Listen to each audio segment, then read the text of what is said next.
Mayor Jenderal TNI Marinir Bambang Suswantoro, jabatan yang lama, dan Kormar, itu dia harusnya promosi menjadi Dankodiklat TNI, harusnya naik bintang 3. Brigjen, ini yang ke-10 ya, Brigjen TNI Marinir Hasanuddin, itu Kepala Staf Marinir, jabatan baru sebagai Dankormar. Ini batal juga. Kemudian yang ke-11, Brigjen TNI Marinir Nur Alamsyah, itu Dan Pasmar 2, Komandan Pasukan Marinir 2, Kormar, jabatan baru sebagai Kaskormar. Ini sebenarnya tidak naik pangkat, tapi ya lebih secara hierarki lebih naik jabatannya ya.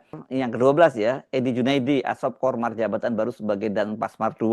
Harusnya dia jadi bintang 1. Kemudian Brigjen TNI Edison Simanjuntak, perwira staf ahli ekonomi di bidang Ekudak Panglima TNI, jabatan baru sebagai staf khusus Panglima TNI.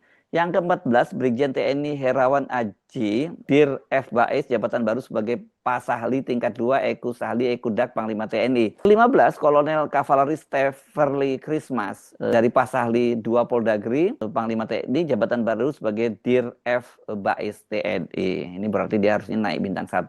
Yang terakhir, nomor 16, Kolonel Infanteri Safruddin, Paban 4 Ops TNI, jabatan baru sebagai Sahli tingkat 2 Poldagri, bidang Polkamnas Panglima TNI. Nah, yang cukup mengejutkan setelah batal jadi Pangkostrat, ini adalah biasanya jalur cepat untuk menjadi pucuk pimpinan TNI. Biasanya Pangkostrat itu banyak diantaranya menjadi Kepala Staf TNI Angkatan Darat dan juga kemudian jadi Panglima TNI.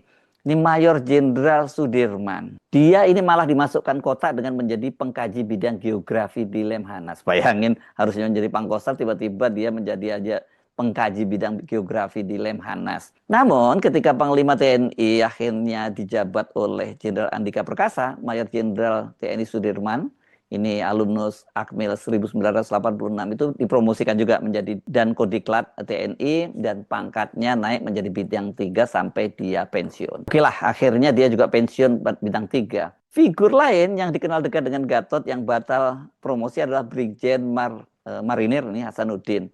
Dia batal jadi dan Korps Marinir dengan pangkat bintang 2 harusnya, dan sampai pensiun pada tahun 2021 dia tetap dengan pangkat Brigjen Marinir. Terakhir sebagai staf ahli di Kasal kalau tidak salah nih seingat saya ya. Jadi itu tadi daftar panjang, orang-orang ada 16 orang yang kemudian mutasinya dan beberapa diantaranya menjadi promosi itu dibatalkan. Kemungkinan karena mereka ini diidentifikasi orang yang dekat dengan Gatot Nurmantio, karena kenapa dari 85 orang yang dipromosikan atau dirotasi oleh Gatot Nurmantio kok 16 orang diantaranya dibatalkan.